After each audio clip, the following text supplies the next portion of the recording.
नमस्कार,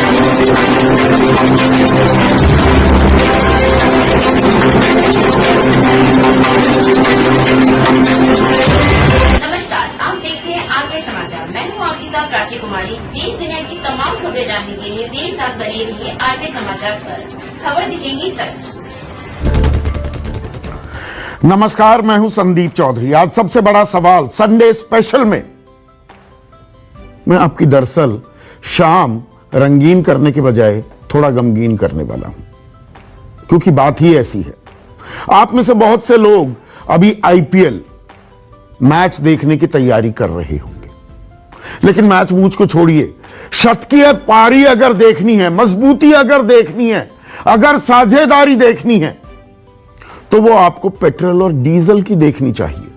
शतकीय पारी खेल रहे हैं, रोज दाम बढ़ रहे हैं, पर यह ताली बजाने की बात नहीं है, यह जेब खाली हो रही है। आज भी पेट्रोल और डीजल के दाम बढ़े। पेट्रोल के दाम 30 पैसे, डीजल के दाम 35 पैसे। 4 दिन पहले भी मैंने कार्यक्रम किया था, तब कहा था कि इनमें खेल हो रहा है कि तू डाल डाल में पात पात, और यह खेल जारी है। अक्टूबर 10वां दिन है इस महीने का। 9 बार दाम बढ़े हैं पेट्रोल और डीजल के, और 28 सितंबर से अब तक पेट्रोल के दाम 11 बार बढ़ चुके हैं, और इजाफा मामूली सा इजाफा ₹2.95। पता भी नहीं लगा, 12 दिन में 3 रुपए दाम बढ़ गए पेट्रोल के, और डीजल के ₹3.95। यानी कि डीजल हो गया है 4 रुपए महंगा। दिल्ली में शतक मार दिया था कुछ दिन पहले पेट्रोल ने। श्री गंगानगर में तो अब ये 116 रुपए 18 पैसे पहुंच गया है। भोपाल में 112 रुपए 69 पैसे, जयपुर में 111 रुपए 23 पैसे, मुंबई में 110 रुपए 12 पैसे। तो 110 पार है पेट्रोल, और डीजल भी 100 पार है। श्री गंगानगर 106 रुपए 86 पैसे, भोपाल 101 रुपए 96 पैसे, जयपुर 102 रुपए 31 पैसे, मुंबई 100 रुपए 66 पैसे। और पूरे साल का हिसाब दूं, हिसाब किताब रखना चाहिए ताकि सनद रहे, सरकार भी संज्ञान ले। क्योंकि 2014 में बीजेपी की मोदी सरकार बनी थी, इस नारे पर एक अहम भूमिका निभाई थी। इस नारे ने कि बहुत हुई पेट्रोल डीजल की मार, अब की बार मोदी सरकार। तो जनवरी में ₹2.59 पेट्रोल के दाम बढ़े, फरवरी में ₹4.87, मार्च में 61 पैसे और अप्रैल में 16 पैसे। कोई दरियादिली नहीं दिखा रहा था, वो चुनावी मौसम आ गया था। असम में, पश्चिम बंगाल, केरला, पुडुचेरी, तमिलनाडु में चुनाव थे 5 राज्यों में। जनता को खुश रखना था। 2 मई को नतीजे आ गए, तो मई में 4 मई से इजाफे की शुरुआत हुई तो ₹3.83, जून में ₹4.58, जुलाई में ₹3.83, अगस्त सितंबर में $20 कच्चे तेल की कीमत घटी। तो दाम नहीं घटे, पर इजाफा कम हुआ। 35 पैसे अगस्त में, 15 पैसे सितंबर में, और अक्टूबर में अभी 10 दिन में ही जो मैंने आपको बताया ₹2.5 हो चुके हैं। ₹2.95 28 सितंबर से।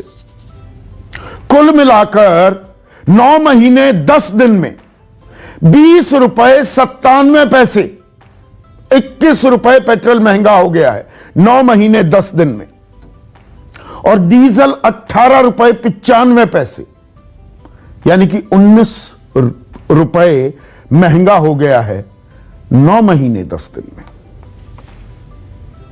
और इसकी मार जो आम आदमी पर पड़ती है, यह सिर्फ पेट्रोल डीजल की बात नहीं है, आज गैस की बात नहीं करूंगा। दिसंबर से अब तक ₹305.50 रसोई गैस महंगी हो चुकी है, सीएनजी महंगा हो गया है, जिससे माल भाड़ों में आग लग गई है। 30% से ऊपर माल भाड़े हो गए हैं। सब्जियों पर इसका असर दिखने लगा है। 80 रुपए टमाटर, 50 रुपए से ऊपर प्याज, 50 से नीचे अब कद्दू और करेला बच गए। सब सब्जियां लगातार महंगी हो रही हैं। त्योहारों का यह सीजन है, जेब हल्की हो रही है, लेकिन कोई जवाब नहीं मिलता। तो ये रिकॉर्ड साझेदारी बढ़ती जाएगी क्या? पिच पर टिके रहेंगे क्या पेट्रोल और डीजल? और इन सब के बीच एक और अहम खबर आ रही है, और इसके दो पक्ष हैं। हकीकत है क्या या सियासत हावी है? मैं बात कर रहा हूं बिजली की। त्योहारों का सीजन, घर जगमगाते हैं, लेकिन क्या देश की बिजली गुल होने वाली है? और यह आरोप लगाए जा रहे हैं।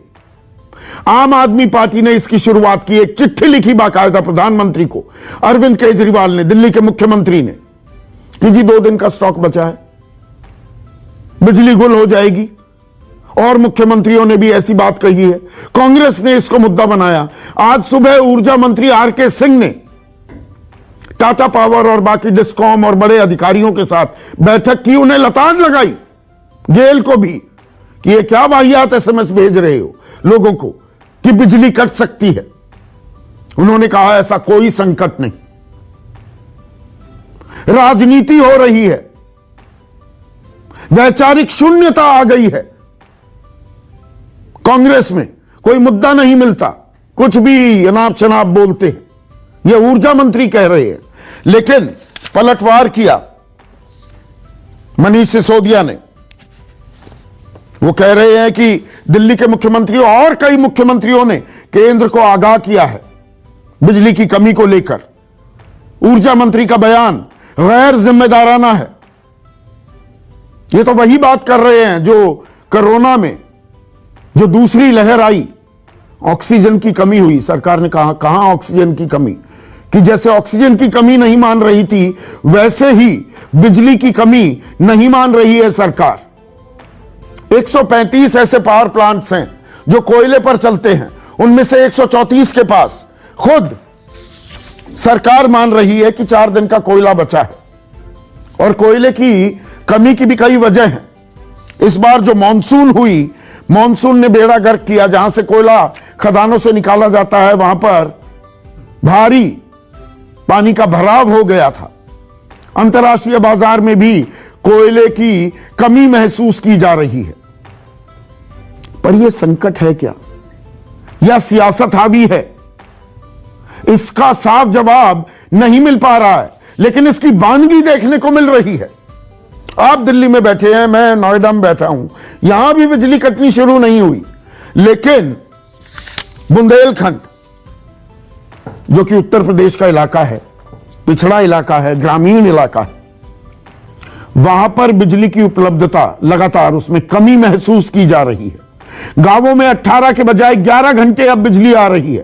तहसीलों में 21.5 घंटे के बजाय 17 घंटे, और बुंदेलखंड खास में 20 के बजाय 14 घंटे की ही आपूर्ति हो रही है।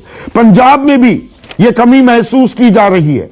राजस्थान में गांव में, तहसीलों में 9वां दिन हो गया है 5 से 7 घंटे की कटौती बिजली में की जा रही है। तो वही मैंने कहा, रंगीन नहीं शाम को, थोड़ा गमगीन कर रहा हूं, पर यह हकीकत है। ऐसी बातों पर चर्चा होनी बहुत जरूरी हो जाती है। सिवाय राजनीति, हिंदू मुसलमान, भारत पाकिस्तान, इसके अलावा ऐसे मुद्दे भी हैं जो सीधे आपसे जुड़े हैं, जिनका सरोकार आपसे है, और उसी पर हम चर्चा करते हैं। लेकिन पहले सुनिए आर.के. सिंह क्या कह रहे हैं, पलटवार क्या कर रहे हैं मनीष सिसोदिया, और बनारस से क्या हुंकार भरी प्रियंका गांधी वाड्रा ने। सुनिए। हमारे पास रिजर्व है, अगर उनको चाहिए तो और ले लेते हैं। हमारे पास रिजर्व है, दिल्ली के लिए रिजर्व है 1000 मेगावाट। अब हुआ क्या हम बताते हैं। ये गेल के इनका एक गैस का प्लांट है, कुछ 100 मेगावाट का होगा बवाना में, तो उसको गेल से गैस मिलता है। अब गेल का जो कॉन्ट्रैक्ट है उस प्लांट का, ये प्लांट है दिल्ली सरकार का, तो प्लांट के साथ जो करार है गैस सप्लाई करने का, वो शायद 10 या 11 को समाप्त हो रहा है। पंजाब की सरकार कह रही है, यूपी की सरकार कह रही है, गुजरात की सरकार भी कह रही है कि साहब पावर कोल का क्राइसिस है, राजस्थान की सरकार कह रही है, कई राज्य सरकारों ने बताया है कि वो किस तरह से पावर कट प्लान कर रहे हैं। ये भी सूचनाएं आ रही हैं कि उत्तर प्रदेश सहित कई जगहों पर पावर प्लांट बंद हो गए हैं। मैं लेटेस्ट देख रहा था 6 पावर प्लांट के बारे में तो न्यूज है कि वो बंद हो रहे हैं कोल क्राइसिस की वजह से, और केंद्र सरकार कह रही है कि कोई क्राइसिस नहीं है। 100 रुपए का पेट्रोल, 90 रुपए का डीजल, 900 रुपए में रसोई का गैस, 1000 आज 1000 रुपए में रसोई का गैस। 23 करोड़ लोग गरीबी रेखा से नीचे चले गए हैं। कोयला खत्म हो रहा है। ऐसे में आज का सबसे बड़ा सवाल, और कितने रिकॉर्ड तोड़ेंगे पेट्रोल और डीजल, और देश की बिजली होने वाली है गुल। यह हकीकत है या सियासत फुल? चर्चा में मेरे साथ बीजेपी के राष्ट्रीय प्रवक्ता जुड़ेंगे। अभी जो प्रवक्ता जुड़ने वाले थे कुछ दिक्कत आई है, लेकिन हम एक विकल्प का इंतजाम कर रहे हैं। कांग्रेस के राष्ट्रीय प्रवक्ता आलोक शर्मा, आम आदमी पार्टी की राष्ट्रीय प्रवक्ता रीना गुप्ता, और 2 विशेषज्ञ, 2 अर्थशास्त्री विजय सरदाना और शरद कोहली मेरे साथ जुड़ गए हैं। और शुरुआत आज मैं विशेषज्ञों से करता हूं। तो विजय सरदाना, ये आईपीएल में शतकीय पारी पर तो हम ताली बजाते हैं, पर ये पेट्रोल डीजल की शतकीय पारी नहीं, इंडिविजुअल भी शतक मार रहे हैं। और यह सिलसिला क्या निकट भविष्य में थमता दिख रहा है आपको? देखिए संदीप जी, जो आपने कहा वो बहुत ही महत्वपूर्ण आम आदमी के लिए सवाल है। और जिस तरह से पेट्रोल डीजल के दाम बढ़ रहे हैं, और अगर हम पिछले 2 महीने का भी ट्रेंड देखते हैं, तो बहुत ज्यादा कोई अंतर्राष्ट्रीय बाजार में तेलों में वृद्धि नहीं हुई। तो अगर इस समय लगातार रेट बढ़ रहे हैं, तो मुझे लगता है सरकार को दोबारा अपना जो भी फॉर्मूला और जो भी पॉलिसी है जिसके कारण ये रेट बढ़ रहे हैं, उस पर दोबारा चिंतन की जरूरत है कि क्या ये फॉर्मूला या अप्रोच जो ऑयल मार्केटिंग कंपनीज ले रही हैं, अगर आपने उसको लिबरलाइज भी कर दिया है तो क्या वो उचित है। क्योंकि जितना आपका पेट्रोल डीजल का रेट बढ़ेगा, उससे जो आपकी ओवरऑल इकोनॉमी की जो कॉस्ट ऑफ ऑपरेशन है, जब वो बढ़ता है तो परचेजिंग पावर घटती है, और जब परचेजिंग पावर घटती है तो आम आदमी का वेलफेयर पे उसका नेगेटिव इफेक्ट आता है। तो जो हम करना चाह रहे हैं इस देश में, उसमें कहीं ना कहीं मुझे लगता है कि अगर हमने एक पॉलिसी डिसीजन लिया था और उस पॉलिसी डिसीजन के कारण आम आदमी को अगर फर्क आ रहा है, तो निश्चित रूप से उसको रिव्यू करना चाहिए। और मुझे लगता है कि सरकार को आंकड़े सारे रखने चाहिए। ऑयल मार्केटिंग कंपनी से सरकार टच में होगी।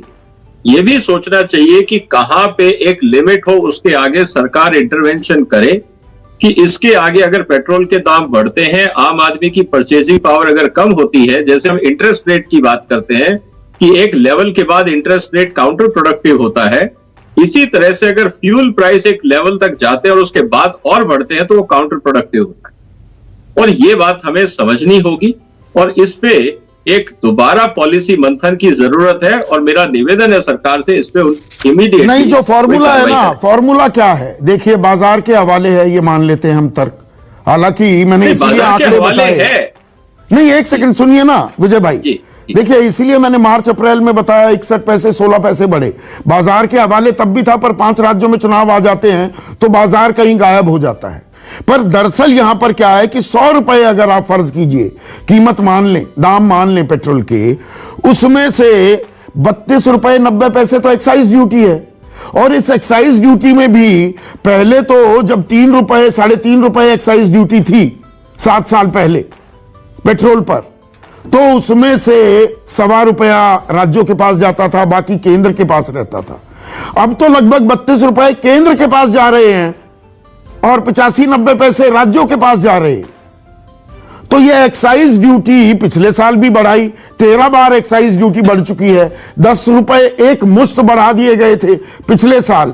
यह एक्साइज ड्यूटी नहीं घटाओगे तो आपने बिल्कुल ठीक कहा कि अंतर्राष्ट्रीय बाजार में कोई आग नहीं लगी है तेल की कीमतों में, लेकिन हमारी जेब में आग लगी हुई है।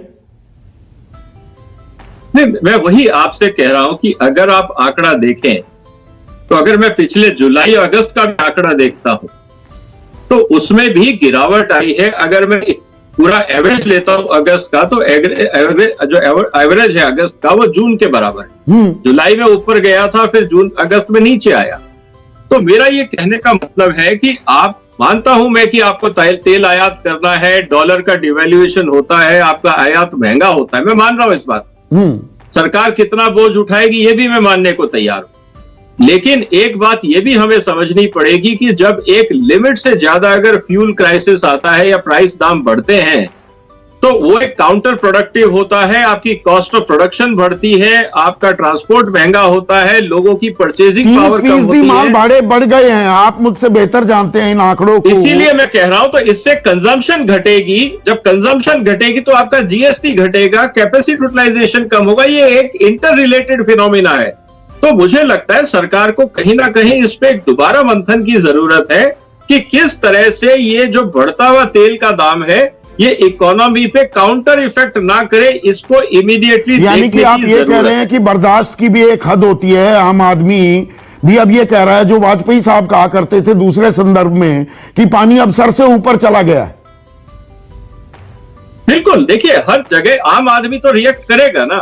आम आदमी की भी एक इनकम तो नहीं बढ़ी उस हिसाब से। हाँ। अगर आम आदमी की इनकम उस हिसाब से बढ़ती होती तो आप न्यूट्रलाइज कर सकते थे, लेकिन जब मेरी इनकम नहीं बढ़ रही और नॉन एसेंशियल एक्सपेंडिचर बढ़ता है तो मैं उसको कट कर सकता हूं, लेकिन अगर एसेंशियल आइटम्स की कॉस्ट बढ़ने लगती है तो वो आम आदमी को चुभती है। इसीलिए हम कहते हैं जब सब्जी या खाने के दामों की महंगाई बढ़ती है तो आम आदमी परेशान होता है, लेकिन पिक्चर हॉल की आप टिकट बढ़ा दो, कार की रेट बढ़ा दो, आम आदमी को फर्क नहीं पड़ता क्योंकि वो उसके लिए नॉन एसेंशियल। तो जब एसेंशियल चीजों पे रेट बढ़ते हैं तो उसका असर आम आदमी पे चुभता है। नॉन एसेंशियल पे आप बढ़ा दीजिए, वहां पे आप जीएसटी एक्साइज बढ़ा दीजिए, कोई फर्क नहीं पड़ेगा। लेकिन जो एसेंशियल आइटम्स हैं एक लिमिट के बाद वो काउंटर प्रोडक्टिव हो जाते हैं, ये बात हमें समझनी पड़ेगी। बिल्कुल, और ये समझने की जरूरत है और सीधा गणित है। मैं ये नहीं कह रहा 100 लीटर आप पेट्रोल आप और मैं उतना खर्च हो जाता है, हमें बहुत ज्यादा घूमना पड़ता है शरद, लेकिन 21 रुपए साल में, या मैं कहूं 9 महीने 10 दिन में पेट्रोल के अगर दाम बढ़ गए 10 लीटर भी महीने में आपका खर्च है, तो सीधा गणित है ना कि 210 रुपए बढ़ गए, 305 रुपए 50 पैसे महीने में एक सिलेंडर तो खपत हो जाती है, वो बढ़ गया। ये छोटा छोटा करके ही खर्चा कितना एक आम आदमी का बढ़ रहा है, लेकिन सरकार कहती है जी जन कल्याणकारी नीतियां हम अपना रहे हैं। इनका हवाला कब तक दिया जाएगा? बिल्कुल ठीक बात है संदीप। मैं पहले आपने जो कितना बढ़ जाता है वो बता देता हूं। आम आदमी का बजट पेट्रोल डीजल की वजह से, एलपीजी की वजह से, और जो इसका कैस्केडिंग इफेक्ट है एसेंशियल गुड्स पर, खान पान की चीजें, उस पर करीब करीब 25% एक middle class, lower middle class का बजट बढ़ चुका है। पहली बात तो यह है कि 25%, तो उससे उसकी सेविंग्स घट गई है, उसकी परचेजिंग पावर घट जाती है, जो जाके वो सामान खरीदता है जो जरूरी खर्चे। मुझे इसमें संदीप एक बात और जोड़नी है कि सड़क पे बढ़ता हुआ ट्रैफिक कहीं सरकार को यह भुलेखा तो नहीं दे रहा कि भाई लोग जो है सड़क पे इतना ट्रैफिक है तो लोग अपना गाड़ियां चला तो रहे हैं, गाड़ियां बिक भी रही है, क्योंकि देश में पब्लिक ट्रांसपोर्ट का मुकम्मल इंतजाम नहीं हो पाया। एक बात, और दूसरी बात, कोरोना के बाद लोगों ने पब्लिक ट्रांसपोर्ट का प्रयोग ना करके अपने वाहन का प्रयोग करना शुरू किया। हाँ, तो ये 10 लीटर तो मैंने बहुत हल्का उदाहरण दिया, 50 लीटर तो खर्च हो जाता है ना, बिल्कुल दिन में 1.5 लीटर तो हो जाता है। 50 लीटर मानोगे, अगर 21 रुपए दाम बढ़े हैं तो सीधा गणित है कि 1050 रुपए आपके एक आम आदमी के जो मोटरसाइकिल चलाता है उसकी भी खर्च बढ़ गया। बिल्कुल संदीप, और 97% लोगों की इनकम, नेट इनकम जिसको हम कहते हैं, वो घटी है। हाँ। वो घटी है, तो ऐसे में इनकम घट रही है, खर्चे बढ़ रहे। मुझे लग रहा है सरकार को संदीप पेट्रोल डीजल को अब बेलगाम नहीं छोड़ना चाहिए। वो समय आ गया है कि आप या तो टैक्सेस को रिवर्स करिए, अगर आप 80-82 डॉलर आपको पिंच कर रहा है, नहीं, वो तो कह रहे हैं देश हित में हो रहा है। नहीं, हम शौचालय बना रहे हैं, देश हित हम उज्ज्वला योजना चला रहे हैं, हम सड़कें बना रहे हैं। देश हित की एक लिमिट है, आपको अब उसको जीएसटी में आप नहीं ला सकते। देशद्रोही करार हो जाओगे कि देश हित की भी एक लिमिट है। आपकी अगर जीएसटी में सहमति नहीं बन रही है तो आपको टैक्सेस रिवर्स करने पड़ेंगे, स्टेट और सेंटर को बैठ के। नहीं, एक के बाद एक कारण बताए जाते हैं जी। ऑयल बॉन्ड छोड़ गए मनमोहन सिंह। अब यह बात आम दर्शक को आसान भाषा में मैं समझाना चाहूंगा कि 1,34,000 करोड़ के ऑयल बॉन्ड थे, उन पर जो ब्याज अभी तक भरपाई हुई है वो 71,000 करोड़ की है, और कमाली है सरकार ने 23 लाख करोड़। भाई ऐसा ऑयल बॉन्ड मुझे दिला दो शरद। और मैं संदीप बिल्कुल ये ऑयल बॉन्ड जिससे मैं इतनी कमाई कर सकूं। ऑयल बॉन्ड इनसिग्निफिकेंट, और रोना भी रोता रहूं। वो बहुत सिग्निफिकेंट अमाउंट नहीं है, ये गणित बिल्कुल स्पष्ट है। पर महंगाई जो बढ़ रही है पेट्रोल डीजल के अलावा, आप कहें तो मैं सिर्फ 30 सेकंड उस पर भी फोकस करूंगा कि अभी आपने परसों रिजर्व बैंक के गवर्नर की अगर प्रेस कॉन्फ्रेंस सुनी, ध्यान से सुनी मैंने, उन्होंने ये कहा कि 13 लाख करोड़ का लिक्विडिटी ओवरहैंग है इकोनॉमी में। मनी सप्लाई जिस टाइम नोटबंदी हुई थी, मैं आपके साथ था 2016 में, मुझे याद है उस समय 17,97,000 करोड़ का कैश इस इकोनॉमी में घूम रहा था। आज वो कैश 30 लाख करोड़ पहुंच चुका है।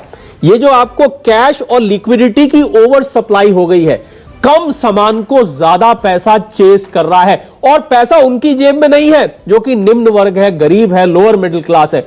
ये पैसा कहीं और जाके इकट्ठा हो गया है। शक्तिकांत दास ने अपने उस प्रेस कॉन्फ्रेंस में, क्योंकि बहुत ही वो सख्त लहजा कभी भी आरबीआई के गवर्नर इस्तेमाल नहीं करते हैं, बड़े ही एक कंटिन्यूअस टोन में बोला जाता है, लेकिन उन्होंने साफ शब्दों में सरकार को आगाह किया, and correct me if I am wrong, कि ये तेल, पेट्रोल और डीजल की बढ़ती कीमतें, ये महंगाई डायन को न्योता दे रही है। बिल्कुल, ये इन्फ्लेशन के लक्ष्य को पहुंचने में ये बाधा बन सकती हैं, और मुझे लग रहा है सरकार को इस बात का संज्ञान लेना चाहिए। आज आपके सबसे बड़े सवाल का संज्ञान अगर नहीं भी ले रहे हैं तो रिजर्व बैंक के गवर्नर जो हैं वो इस टाइम सबसे ऊंचे पद पे हैं फाइनेंशियल सर्कल में। सीएनजी के दाम बढ़ गए, रसोई गैस के दाम बढ़ गए, पीएनजी के दाम बढ़ गए, बचा क्या है?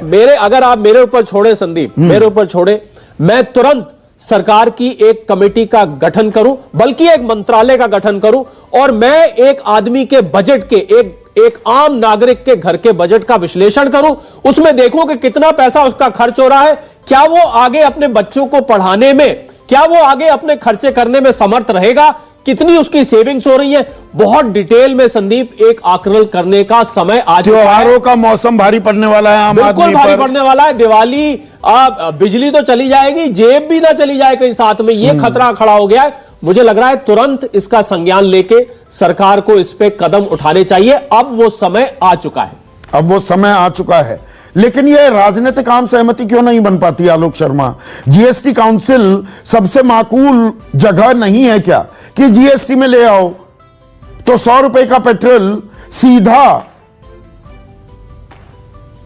आपका 32 रुपए के करीब वो घट जाएगा, क्योंकि 60 रुपए तो टैक्सेस में जा रहे हैं।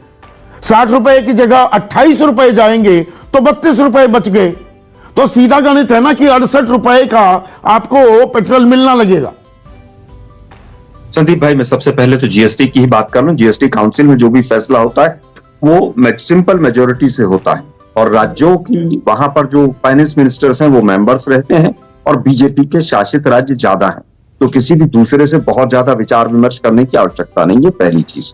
दूसरी चीज, आपने अभी एक बहुत महत्वपूर्ण आंकड़ा दिया कि जो आज एक्साइज ड्यूटी लग रही है पेट्रोल डीजल पर लगभग 35 रुपए के करीब, वो उसमें से मैक्सिमम पार्ट जो है 32 रुपए 33 रुपए के करीब वो केंद्र सरकार अपने पास रखती चली जा रही है, जबकि ये पहले ऐसा नहीं था। ये परसेंटेज 20% से 80% पे हो गया कि पहले कम से कम राज्यों को अपना हिस्सा ज्यादा मिलता था। जीएसटी का 2-2 साल 3-3 साल का बकाया है। डीजल के ऊपर सबसे पहले इस सरकार ने आते ही फ्री किया 2014 में, और डे टू डे बेसिस पर रेट ऊपर नीचे होंगे जुलाई 2017 में। तो आज ये सारी की सारी पॉलिसीज जो हैं जिसकी वजह से प्राइस बढ़ रहा है, मोदी जी की देन है। एक कहावत थी ना, बहुत हुई महंगाई की बार, अब की बार उनकी सरकार। अब एक कहावत आ रही है, अब तो डीजल भी 100 के पार। आज हालत यह है कि 97% लोगों की इनकम घट रही है, 23 करोड़ लोग जो हैं वो गरीबी रेखा से नीचे चले गए हैं और ऊपर से लगातार महंगाई बढ़ रही है। और महंगाई केवल यहां तक नहीं है, फल और सब्जियों पर प्रभाव तो देखा ही, कंस्ट्रक्शन मटेरियल और तमाम चीजें किस तरह से बढ़ रही हैं। अगर वो बढ़ती रहेंगी तो पूरा इकोनॉमिक सिस्टम चरमरा जाएगा। ये लोग, भाजपा के लोग, नेपाल का और बांग्लादेश का और पता नहीं कहां कहां का एग्जाम्पल देते थे, आज कोई एग्जाम्पल नहीं दे रहे। 25 लाख करोड़ रुपया इन्होंने एक्साइज ड्यूटी से कमाया है पिछले 7 साल में, और आज हालत यह है कि बेरोजगारी चरम पर है। आप ऑयल बॉन्ड्स के पीछे छुपते हैं जिनकी शुरुआत अटल जी ने की थी। सड़कों की अगर बात करें तो आज सड़कों के ऊपर जो टैक्स है 2.5 रुपया प्रति किलोमीटर, आज NHAI तमाम जगह पर टोल लगा के वसूल कर रही है। और इसका सीधा सा कारण यह है संदीप भाई कि पूरी अर्थव्यवस्था चरमरा गई है। हम चिल्ला चिल्ला के कह रहे थे कि नोटबंदी इस देश का भट्टा बैठाएगी, नहीं माना। GST का मेरा सवाल राजनीतिक आम सहमति पर था आलोक शर्मा। ठीक है, बहुमत से फैसला होता है GST काउंसिल में, एक नैतिकता का तकाजा होता है ना कि एक नैतिक दबाव बनाए। आपके मुख्यमंत्री, आपके वित्त मंत्री जो आते हैं GST काउंसिल में, वो दबाव क्यों नहीं बनाते? वो भी तो ये कह रहे हैं ना जी, GST में नहीं ला सकते पेट्रोल डीजल को, यही तो जरिया बचा है हमारे पास कमाई का। देखिए, मुझे लगता है कमाई का जरिए की जहां तक बात है, GST का जो शेयर है अगर वो प्रॉपर मिलेगा तो राज्य सरकार नहीं कहेंगे। क्या बीजेपी के राज्य सरकारें तैयार हैं? नहीं है, क्योंकि राज्यों को भी अपने कर्मचारियों की तनख्वाहें देनी है। एक तरफ अर्थव्यवस्था का भट्टा बैठेगा, दूसरी तरफ GST का हिस्सा नहीं मिलेगा, तीसरी तरफ आप इसको GST में ले आए तो उसके बाद क्या होगा? मुझे लगता है कि अर्थव्यवस्था को चलाने के लिए राज्यों की तो मजबूरी है। अगर उनकी मजबूरी को केंद्र सरकार दूर कर देगी तो राज्य कोई भी मना नहीं करेगा। नहीं, आम आदमी की अपने घर की अर्थव्यवस्था चलाने की कोई मजबूरी नहीं होती। मतलब केंद्र अपनी मजबूरी रोएगा, राज्य सरकारें अपनी रोएंगी। अरे भाई, आम आदमी की भी तो सुन लो। देखिए, मुझे लगता है कि आज जिस तरह से अर्थव्यवस्था का भट्टा बैठा है उसमें मेन कौन सी पॉलिसीज हैं? पेट्रोल और डीजल का 65 दिन तक अगर चुनाव आता है तो प्राइस नहीं बढ़ता है। आज सरदाना साहब कह रहे हैं कि इनको सोचना चाहिए। किसको सोचना चाहिए? सरकार को। सरकार की स्वामित्व है इन कंपनियों के ऊपर। आप कभी तो कंपनियों के ऊपर डाल दें, कभी किसी के ऊपर डाल दें। आप भी यही बात कह रहे हैं, विजय सरदाना भी यही। राजीव जेटली राष्ट्रीय प्रवक्ता बीजेपी के जुड़ गए हैं। राजीव जेटली, मतलब और कितनी सहे पेट्रोल डीजल की मार? सवाल बिल्कुल सीधा है। नहीं संदीप जी, मैं आपसे पूरी तरह से सहमत हूं कि पेट्रोल और डीजल के रेट बढ़े हैं, और उम्मीद की जा रही थी अंतर्राष्ट्रीय स्तर पे कि ओपेक की जो मीटिंग हुई थी उसमें अगर वो प्रोडक्शन बढ़ाते तो शायद पूरी दुनिया को कहीं ना कहीं रियायत मिलती। लेकिन ओपेक की मीटिंग में ये डिसाइड हुआ कि जो डीजल और पेट्रोल है उसकी प्रोडक्शन नहीं बढ़ाई जाएगी, जिससे बहुत लोगों को सफर करना पड़ा, काफी देशों को सफर करना पड़ा, जिसमें भारत भी एक देश है। लेकिन भारत एक बड़ा योगदान इस बात को लेकर भी दे रहा है कि हम एक डेवलपिंग देश हैं और हमारे पास इंफ्रास्ट्रक्चर की बहुत बड़ी कमी थी।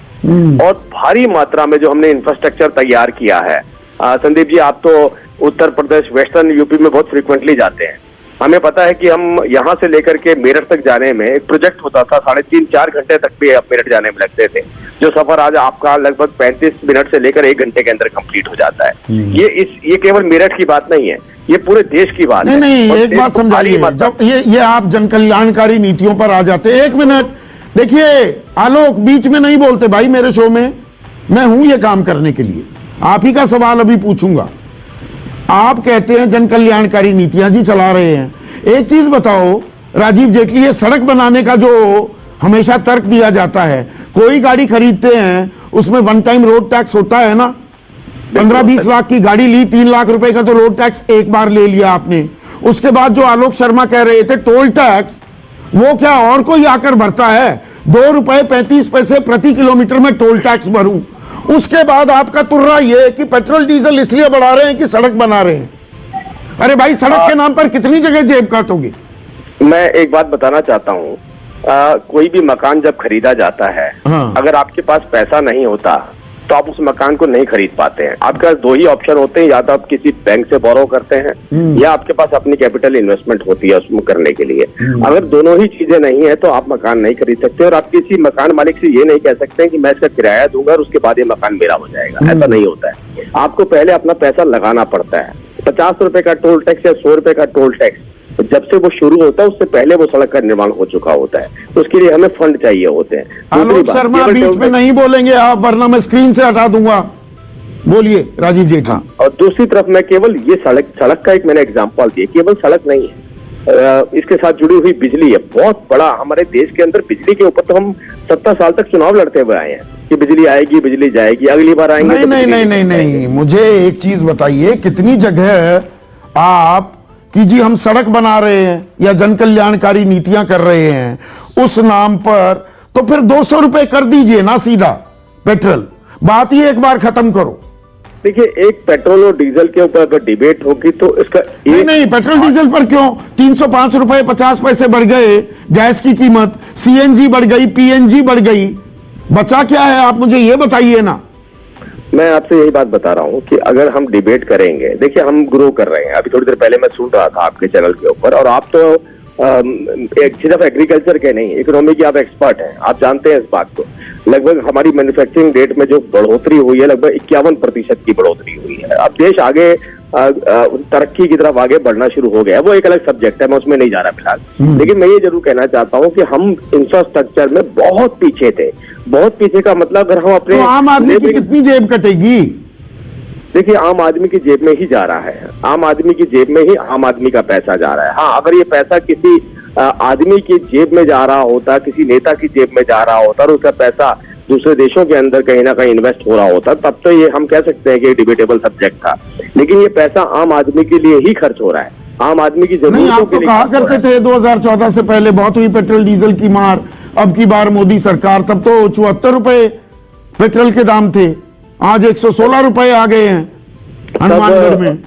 तब तब तब संदीप जी, हमारी गाड़ी एक जगह पे खड़ी रहती थी, अच्छा। ऑन रहती थी और धुआं फेंकती थी, क्योंकि आगे चलने के लिए सड़क नहीं होती। देखिए, फिर वही जो ये आंकड़ों के साथ, जब आंकड़े, आपको मालूम है मेरे पास आंकड़े ठीक ठाक रहते हैं, 8 से 9% जीडीपी की ग्रोथ रेट थी 2013-14 में। आज की तारीख में कोरोना काल को भूल जाइए, कोरोना से पहले आखिरी तिमाही 2019-20 की, यानी कि जनवरी से लेकर मार्च 2020, क्या थी विकास दर? 3.2, 6.8 से घटते घटते 8 तिमाही में वो 3.2 आ गई थी। मेरे ख्याल से संदीप जी, अभी आपने खुद ही पढ़ा होगा, मुझे लगता है कल ही आपको पता होगा कि जो नौकरी.com करके एक वेबसाइट है जो बार बार अपना सर्वे सामने रखती है, उसने ये बात बताया है कि लगभग 50% नौकरी के अंदर भी इंक्रीमेंट हुआ है। मैन्युफैक्चरिंग जो हमारे सेक्टर है उसके अंदर ग्रोथ हुई है, आईटी के अंदर हमारी ग्रोथ हुई है, सर्विस सेक्टर के अंदर हमारी ग्रोथ हुई है। अरे पिछले साल के मुकाबले कंपेयर करोगे तो ग्रोथ हर जगह दिखेगी ना भाई। राजीव भाई, ये आसान इकोनॉमिक्स है, मैं आपसे ईयर ऑन ईयर कंपैरिजन होती है। बिल्कुल होती है, बिल्कुल होती है। मैं आपसे कह रहा हूं कि ग्रोथ हुई है। देखिए, मैं आपको इस बात, अच्छा ग्रोथ हुई है, ठीक है, पर एक ये जो राजनीति हो रही है, आरके सिंह कहते हैं कि कोयले की कोई कमी नहीं, अरविंद केजरीवाल प्रधानमंत्री को चिट्ठी लिखते हैं, बुंदेलखंड में 6-6, 7-7 घंटे बिजली कट रही है, पंजाब में कट रही है, राजस्थान में, तो क्या बिजली गुल होने के कगार पर है क्या, या ये कोरी सियासत है? नहीं, मैं आपको बताना चाहता हूं कि कोयले की कोई कमी नहीं है। अरविंद केजरीवाल जी ने जब ये बात रखी थी कि मेरे पास कोयले की शॉर्टेज है, जब उन्होंने ये बात रखी थी, आपको पता है कोयले का एक ऑक्शन होता है, उस ऑक्शन में हर प्रदेश को पार्टिसिपेट करना होता है और अपना एस्टीमेट भी देना होता है। अरविंद केजरीवाल जी पूरा ब्रीफ करते, उसको डिटेल में बताते तो हम उसको बता सकते थे, और इसका ही जवाब आरके सिंह जी ने दिया है, विस्तार से दिया है कि किस तरीके से कोयला हमारे पास उपलब्ध है, और कोयले की कमी नहीं, बिजली गुल नहीं होने वाली है, त्योहारों का सीजन है, क्योंकि कोयले की कोई कमी नहीं है। देखिए, अगर आप ये बात करते हैं तो दूसरे प्रदेशों के साथ भी कंपेयर करना चाहिए, बाकी प्रदेश भी आपके नहीं, दिल्ली में कमी नहीं है, बाकी प्रदेशों में भी कमी नहीं है, या गांव देहात में कमी महसूस की जाने लगी है? मैं आपको बताना चाहता हूं कि बिजली जो है, कंपैरिजन करके देखेंगे तो बिजली का जो रेट है, रेट का मतलब मेरा जो, मैं रेट की बात ही नहीं कर रहा, बिजली में कटौती हो रही है क्या? मैं रेट का मतलब रुपये से नहीं कह रहा हूँ। बिजली की जो अवेलेबिलिटी है वो पहले के कंपैरिजन में अब बहुत ज्यादा हुई है। उत्तर प्रदेश में तो लोगों के पास, अगर अमीर आदमी होता था जो जनरेटर खरीदता था, और अमीर आदमी नहीं होता तो गांवों में 18 के बजाय 11 घंटे, तहसीलों में 21.5 घंटे के बजाय 17 घंटे बिजली मिल रही है। ये कोरा फसाना है, हकीकत नहीं है। देखिए, बिजली मिल रही है, मैंने आपसे बताया हमारे देश के अंदर सबसे बड़ी जो एक प्रॉब्लम थी वो ये थी कि हमारे पास बिजली की कमी कभी मैं आज की बात कर रहा हूं, वो हिस्टोरिकल कॉन्टेक्स्ट नहीं चाहिए। नहीं, मैं आपसे कुछ और बता रहा हूँ। बिजली की कमी कभी भी नहीं थी। अगर कमी थी तो डिस्ट्रीब्यूशन की थी, कमी थी तो उसकी इलेक्ट्रिफिकेशन की थी, और उस कमी को हमने पूरा किया है। हमने तो कोई कमी नहीं है आप ये कह रहे हैं। तो रीना गुप्ता, आपके मुख्यमंत्री, आपके उप मुख्यमंत्री और आप ये क्या बरगला रहे हैं, डरा रहे हैं लोगों को कि बिजली गुल हो जाएगी जी, 2 दिन का हमारे पास कोयला बचा है।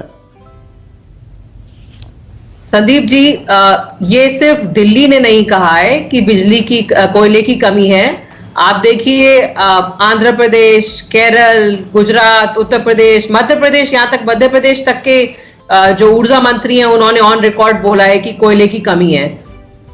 तो उससे पहले मतलब ये देखिए ना, आपकी कोई भी मुद्दा हो, चाहे वो बेरोजगारी का मुद्दा हो, चाहे वो महंगाई का मुद्दा हो, हर मुद्दे पे ये जो केंद्र सरकार है ये विफल होती जा रही है।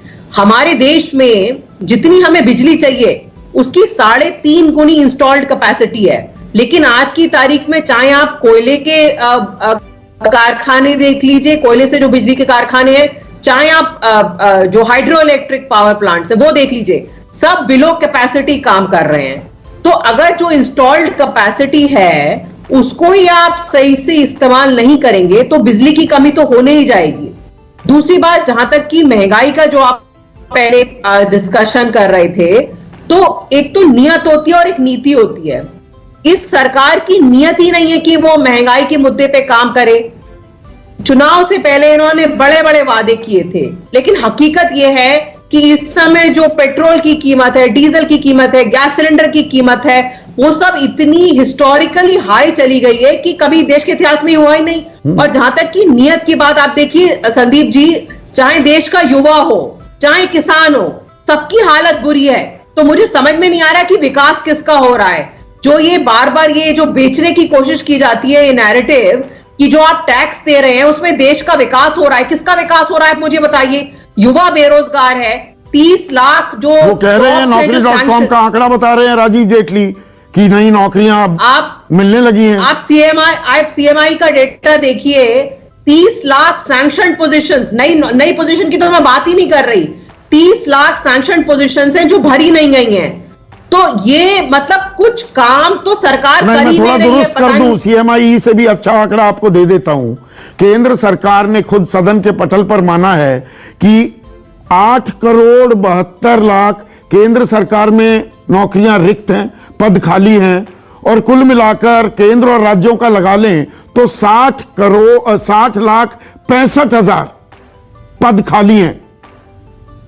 60,65,000 एग्जैक्टली। तो मतलब किसी भी आप कोई भी एरिया ले लीजिए, अभी आपके चैनल पे बड़े बड़े विशेषज्ञ हैं, वो आपको वो इस बात को और अच्छे से समझा सकते हैं कि हमारे देश में डायरेक्ट टैक्सेस और इनडायरेक्ट टैक्सेस किस तरह से डिस्प्रोपोर्शनेटली हाई हैं। तो जो चीजें छोटा किसान या गरीब आदमी खरीदता है उस पे तो टैक्सेस हाई हैं, और जो अमीर लोगों के टैक्सेस हैं, कॉर्पोरेट टैक्सेस हैं, वो सब इतने लो हैं। तो इसका रिजल्ट ये हो रहा है कि आशंका खुद शक्तिकांत दास ने मौद्रिक नीति का ऐलान करते हुए कहा है। शक्तिकांत दास कह रहे हैं, छोड़िए बाकी लोगों को। बिल्कुल। तो मतलब आप ये जो घुट्टी आप कब तक पिलाएंगे देश को कि टैक्स देते जाइए, आप हाई जीएसटी देते जाइए, उससे देश का विकास हो रहा है। किसका विकास हो रहा है आप ये मुझे बताइए। आप एक गृहिणी से पूछ लीजिए, आप एक युवक से पूछ लीजिए, किसान से पूछ लीजिए, छोटे उद्योगपति से पूछ लीजिए, किसी से पूछ लीजिए, आप किसी का विकास नहीं हो रहा है। विकास किसका हो रहा है? तो भारतीय जनता पार्टी के नेताओं का हो रहा है, या जो टैक्स इकट्ठा हो रहा है उससे वो जो एक नया मोदी जी का महल बन रहा है वो बन रहा है। उसके अलावा तो कोई विकास नजर आ नहीं रहा है। जो ये विकास की बात है, और मैं वो सड़क पर फिर से आना चाहूंगा। सड़क पर उन्होंने उदाहरण दिया कि भाई हम सड़क बना रहे हैं, और मैंने कहा कि हम वन टाइम रोड टैक्स देते हैं कोई भी गाड़ी खरीदते हैं, फिर हम टोल टैक्स भी दे रहे हैं, ऊपर से पेट्रोल डीजल पर ये एक्साइज भी हम भरते रहे, और जो ये सड़कें भी बन रही हैं, correct me if I am wrong, इनमें से ज्यादातर सड़कें तो वो बिल्ड ऑपरेट ट्रांसफर ये किसी प्राइवेट कंपनी को दे दी जाएंगी। पैसा हमारा लगे सड़क बनाने में, ट्रांसफर हो जाएंगी वो निजी कारोबारियों को। ये भी हो रहा है ना। देखिए ऐसा है Sandeep ji, build operate transfer back to government है, बैक टू प्राइवेट नहीं है। हाँ, आप इस बात को समझिए। दूसरी बात यह है कि देखिए सड़कें बन रही हैं, निश्चित रूप से इसमें कोई डिनाई नहीं है कि इस समय देश में इन्वेस्टमेंट हो रहा है, इसको आप डिनाई नहीं कर सकते। नहीं, हाँ, रही बात दूसरी की साहब, टोल टैक्स बिल्कुल यूजर मस्ट पे, ये प्रिंसिपल बहुत क्लियर है, नहीं तो आप मेंटेनेंस नहीं कर पाओ। हाँ। आप सड़क बनाओगे 1 साल बाद टूट जाएंगी, कोई देखने वाला नहीं होगा, आपको मेंटेनेंस चार्ज देना होगा। अगर आप अच्छी सड़कों की उम्मीद तो रोड करते हैं टैक्स क्यों देता हूं मैं नई गाड़ी खरीदूं तो?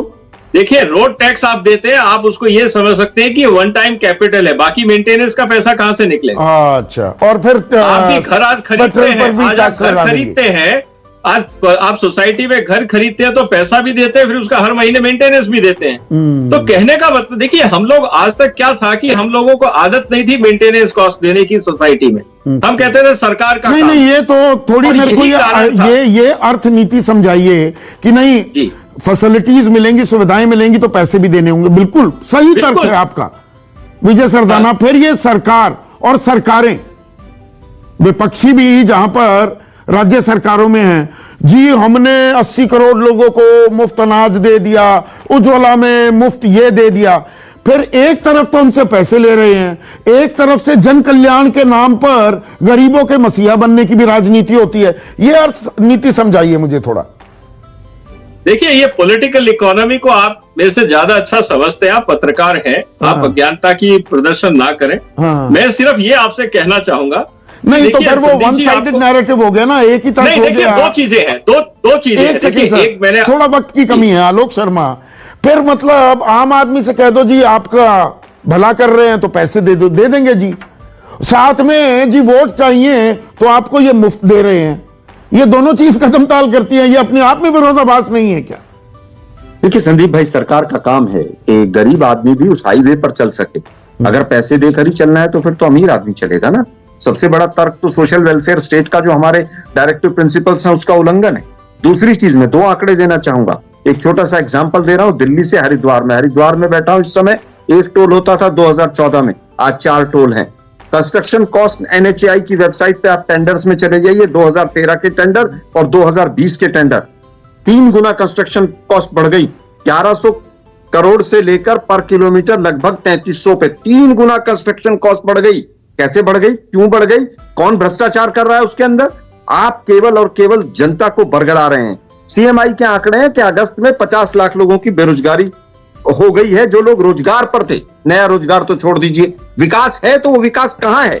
बेरोजगारी बढ़ रही है, लोग गरीबी रेखा से नीचे जा रहे हैं, रुपए की वैल्यू गिर रही है, महंगाई गिर रही है, किसान आंदोलन कर रहा है। तो ये विकास किसका हो रहा है? हम 2 और हमारे 2 का विकास हो रहा है। बैंक डूबने के कगार पर हैं, 4 साल पहले उनको मर्ज करके बचाया गया था, अब फिर दोबारा से वही प्रोसेस शुरू हो गया है। मुझे लगता है कि सरकार केवल और केवल टैक्स पर जिंदा है, क्योंकि बाकी सारा इकोनॉमिक टैक्स पर सिस्टम चल जिंदा रहा है तो बलि का बकरा हम बन रहे हैं शरद कोहली। घूम फिर कर बात यही आ गई ना। संदीप, आलोक जी बता रहे थे कि हरिद्वार में है, मैं अभी हरिद्वार होके आया पिछले हफ्ते।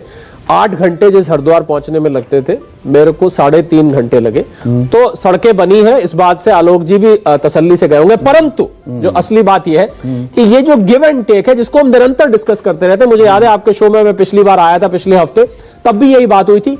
एक कॉस्ट बेनिफिट एनालिसिस की जरूरत है कि आम आदमी के जेब में या उसको सुविधा के रूप में क्या क्या आया है। गरीब कल्याण से लेके, उज्ज्वला से लेके, जनधन से लेके सारी योजनाओं का हम एक आकलन कर लें और क्या उसके बदले में उसने कॉस्ट पे करी है। एक कॉस्ट बेनिफिट एनालिसिस इस समय बहुत उज्ज्वला योजना 8 करोड़ सिलेंडर जो दिए गए, उनमें से 3 करोड़ 20 लाख सिलेंडर भरवाए ही नहीं गए। क्योंकि 1000 रुपए के आसपास सिलेंडर पहुंच गया है। हाँ, वो एक सिलेंडर और सब्सिडी हल्के से हटा दी गई। तो पिछले साल जून में मैं कह रहा हूं, मैं राजीव वापस मुझे स्क्रीन पे दिख रहे हैं कि राजीव को मैं उनकी सरकार को यह सलाह दूंगा कि एक कॉस्ट बेनिफिट एनालिसिस आप अलग अलग वर्ग सोसाइटी के जो है, आप गरीब का करिए, लोअर मिडिल क्लास का करिए, मिडिल क्लास का करिए, अपर मिडिल क्लास का करिए और अमीरों का करिए कि उनको क्या खोया क्या पाया। इसका आप नाम रख सकते हैं स्कीम का संदीप, क्या खोया क्या पाया, क्या गया जेब से। देखिए ये रिग्रेसिव टैक्सेस होते हैं। पेट्रोल डीजल अंबानी भी खरीदेगा और एक बिल्कुल गरीब आदमी खरीदे पेट्रोल या डीजल, दोनों के लिए कीमत सेम पड़ती है। तो मार किस पर ज्यादा पड़ी, यह सोचने का वक्त आ गया है। क्या 20 सेकंड में जवाब चाहूंगा। देखिए, मैं आपसे बिल्कुल पूरी तरह से, कोई भी सरकार नहीं चाहती है कि जनता के पास किसी भी जो गरीब जनता उसके पास कोई भी महंगी चीज जाए, अतिरिक्त बोझ उसके ऊपर पड़े। कोई भी सरकार नहीं चाहती है, हम भी नहीं चाहते हैं। हम इंफ्रास्ट्रक्चर भी बना रहे हैं, हम ईमानदारी से काम भी कर रहे हैं, हम ईमानदारी से जनता की जेब में पैसा भी डाल रहे हैं। हम गरीब, महिला, दलितों का ईमानदारी से हमसे पैसा भी ले रहे हैं। देखिए, मैं कह रहा हूं कि हम ईमानदारी से पैसा डाल रहे हैं। अभी तक हमारी जो सरकार रही है, लगभग 7 साल की सरकार में एक भी इल्जाम भारतीय जनता पार्टी की सरकार पर नहीं लगा है। नहीं तो कोई भी सरकार आपने देखा आती थी, हमारे सरकार में 3 या 4 महीने के बाद से हजारों लाखों करोड़ रुपए के घोटाले की चर्चा ही शुरू हो जाती थी। मतलब चर्चा इसलिए हम होती थी क्योंकि वो क्या करती थी, दाम कम करने होंगे ना, सरकार को सोचना चाहिए कि नहीं? मैं आपसे बता रहा हूं कि जिस तरीके से अंतर्राष्ट्रीय स्तर पे ओपेक ने एक अपना स्टेटमेंट दी है, उसके मद्देनजर हमें हर तरीके से सोचना होगा। अब तो सोचना होगा। जो ओपेक की पॉलिसी है वो साफ दिख रहा है और जानकार कह रहे हैं क्रूड प्राइसेस जो हैं वो और बढ़ेंगे। तो क्या हम तैयार रहें? ये शतकीय पारी जो पेट्रोल डीजल निभा रहा है ये और बढ़ेगी और हमारी जेब पर भार और पड़ने वाला है। तो बहुत हुई पेट्रोल डीजल की मार, कुछ तो करो सरकार। नमस्कार।